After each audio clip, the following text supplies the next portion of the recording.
नमस्कार. मी अंगणवाडी पर्यवेक्षिका अनिता कुडगावकर. हा video specially anganwadi कार्यकर्त्यांसाठी आहे.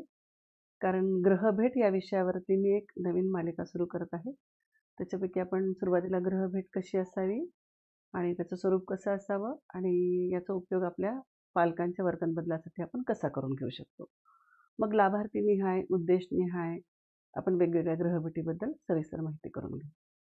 आता सुरुवातीला बघू की आपण परफेक्ट ग्रहभेट कशाला म्हणावी. तर ग्रहभेट करण्यापूर्वी अंगणवाडी सेविकेचा स्वतःचा उद्देश क्लिअर असावा, की मला ह्या घरामध्ये का जायचे, कशासाठी जायचे आणि मी सोबत काय काय घेऊन जाणार आहे.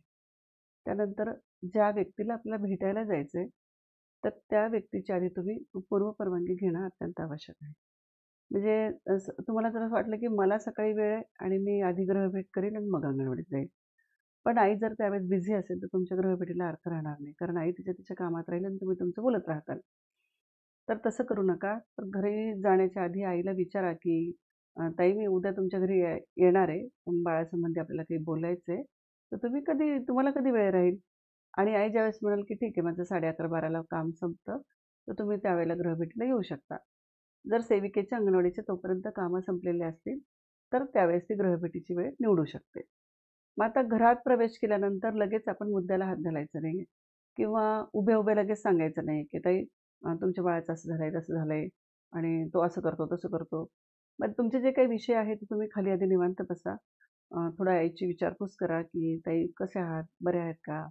बाळ कुठे गेलंय?" बाळाची चौकशी करा आणि नंतर मग मुद्द्यावर या, की "मी कशासाठी आली आहे?" किंवा जो उद्देश असेल तो आईला क्लिअर सांगा.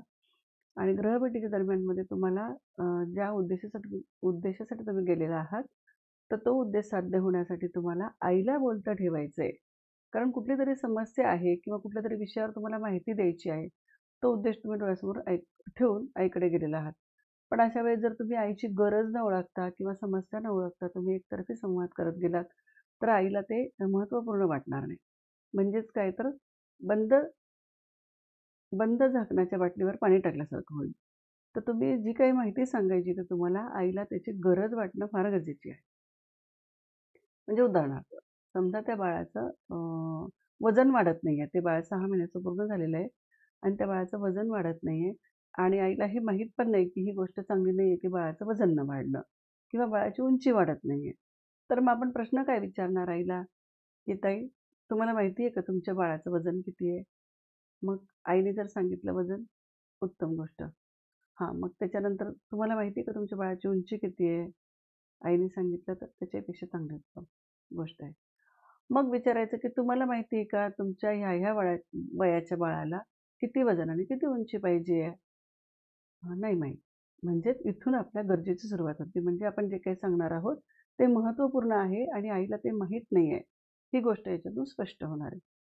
मग आपण अशा प्रकारे प्रश्नोत्तराच्या कार्यक्रमातून आई जे बोलेल आणि जिथे-जिथे आईला असं वाटेल, की ही गोष्ट आईला माहीत नाहीये, तिथे-तिथे आपण अ, आपली माहिती ॲड करायची. आता बऱ्याच वेळेस काय होतं, की लाभार्थ्यांना असं वाटतं, की सेविका नेहमीच येते, नेहमीच काहीतरी सांगते किंवा काय माहीत कसं सांगते ती, बरोबर सांगते, चूक सांगते. तर याच्यासाठी आपल्याकडे ILA मॉड्यूलचे जे टेक अवे आहेत, ते खूप छान आहेत आणि ते सर्वत्र उपलब्ध आहेत. तर मी अंगणवाडी सेविकेला असं सजेस्ट करेल, की तिनं ग्रहभेटीला जाण्यापूर्वी आपलं IAC मटेरियल म्हणजे आपल्याला जे काही सांगायचं आहे, ते लिखित स्वरूपात छापील जे काही आपल्याकडे साहित्य आहे, ते साहित्य एका फोल्डरमध्ये व्यवस्थित कलेक्ट करायचं आहे आणि ज्या विषयावर आपल्याला बोलायचं आहे, तर त्या विषयाशी संबंधित जो कागद आहे किंवा टेक अवे आहे, तो त्या फोल्डरमध्ये टाकायचा आहे. संबंधित जे काही लिखित साहित्य आहे आपल्याला ते टाकायचं आहे आणि मग त्यांच्या घरी जायचं आहे. म्हणजे उदाहरणार्थ तुम्हाला वजनावर बोलायचं आहे. तर वजनावर बोलण्यासाठी आपल्याला काय लागणार आहे? ग्रोथ चार्ट लागणार किंवा आपल्याला माता-बाल संगोपन कार्ड लागणार आहे. तर ते सोबत घेणं अत्यंत आवश्यक आहे. म्हणजे आज घराघरामध्ये माता-बाल संगोपन कार्ड आहे, परंतु त्याचा वापर हा पाहिजे तसा होत नाही. मग ग्रहभेटीच्या वेळेस आपल्याला एक बऱ्यापैकी चांगला वेळ असतो आणि आईला आपण समुपदेशनाद्वारे किंवा तिला जर लिहिता वाचता येत असेल, तर तुम्ही त्या ग्रहभेटीच्या दरम्यान तुम्ही माता-बाल संगोपनाचं महत्त्व, माता-बाल संगोपन कार्डचं महत्त्व आईला सांगून त्याच्यातील ज्या मुद्द्यावर आपल्याला त्या दिवशी बोलायचंय, तर त्या मुद्द्याचं पान उघडून आपण त्याच्यावर जर बोललं, तर ती ग्रहभेट अतिशय प्रभावी होती. म्हणजेच काय तर ग्रहभेटीला जात असताना तुम्ही लिखित साहित्य सोबत नेणं अत्यंत आवश्यक आहे. आता काही वेळेला ग्रहभेटी दरम्यान आपल्याला काही तोंडी गोष्टी आपण आधी सांगितलेल्या असतात. तर त्याची पडताळणी देखील करायची असते. म्हणजे आपण CBE कार्यक्रम घेतलेला आहे आणि अर्धवार्षिक वाढदिवसामध्ये आपण आहाराची विविधता सांगितलेली आहे आणि वरचे आहार कोणत्या पावडर स्वरूपात आपल्या घरात तयार असू शकतात किंवा आपण जे काही आपले 5 मूलभूत घटक आहे अन्नाचे, तर ते बाळाला कशा पद्धतीने देऊ शकतो हे आपण ऑलरेडी सांगितलेलं आहे. परंतु आईच्या वर्तनात काही बदल झालाय का? हे चचपडून पाहण्यासाठी आपण आईला काही प्रश्न विचारायचे. म्हणजे जसं की कालच्या जेवणात तुम्ही बाळाला काय दिलंय?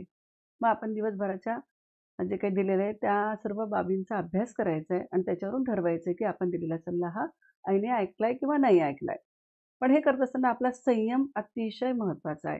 म्हणजे या ठिकाणी आईने ऐकलेलं जरी नसेल, तरी मग त्यावरती अडचणी आपण आईला विचारू शकतो, की "ताई तुम्ही हे मी सांगितलं होतं, पण हे तुम्ही करू शकला नाहीत.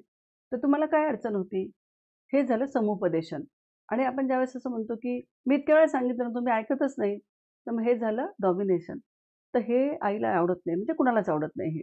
आणि आपली ग्रहभेट बऱ्याच वेळेला अयशस्वी होण्याचं एक कारण आहे, की तुम्ही तिथे समुपदेशन कमी आणि डॉमिनेशन जास्ती करता. तर तसं करू नका. आईला असं वाटलं पाहिजे, की माझ्या बाळाच्या काळजीपोटी ही स्त्री माझ्या घरी आली आहे किंवा अंगणवाडी ताई ही माझ्या बाळाच्या काळजीपोटी माझ्या घरी आलेली आहे आणि माझ्या मदतीसाठी आलेली आहे. मग तुम्ही अडचणींवर चर्चा करा आणि मग योग्य तो सल्ला द्या. सल्ला देत असताना आईकडे असलेला उपलब्ध वेळ, आईकडे उपलब्ध असलेलं साहित्य आणि ती करत असलेलं तिचं कामकाजाचं रुटीन हे सर्व लक्षात घेऊन तुम्हाला बाळासंबंधीचे सल्ले द्यायचे. जर तुम्ही जे सल्ले दिलेत ते आईला सुटेबल नसेल, तर त्या सल्ल्याचा काही उपयोग होणार नाही. म्हणून प्रत्येक सल्ला दिल्यानंतर आईला हे विचारणं गरजेचं आहे, की "ताई तुम्हाला हे शक्य आहे का? तुम्ही हे करू शकता का?" म्हणजे आईला वाटेल, "अरे हो." मग ती पण स्वतः विचार करेल, की "अरे मला हे शक्य आहे, मी हे करू शकते." आणि मग वर्तन बदलायला सुरुवात होईल. तर आजच्या व्हिडिओमध्ये मी थोडंसं हलक्या स्वरूपामध्ये तुम्हाला ग्रहभेट कशी असावी हे सांगितलंय. आता यानंतर पुढच्या व्हिडिओमध्ये उद्देश डोळ्यासमोर ठेवून वयोगट निहाय समस्या, निहाय ग्रहभेटीचं नियोजन कसं करावं आणि तिथं काय बोलावं यासंबंधी मी तुम्हाला सविस्तर मार्गदर्शन करणार आहे. तर आजच्या व्हिडिओसाठी आपण इथेच थांबूया आणि अशाच छान-छान व्हिडिओसोबत आपण परत एकदा भेटूया. सर्व अंगणवाडी सेविकांना माझा नमस्कार.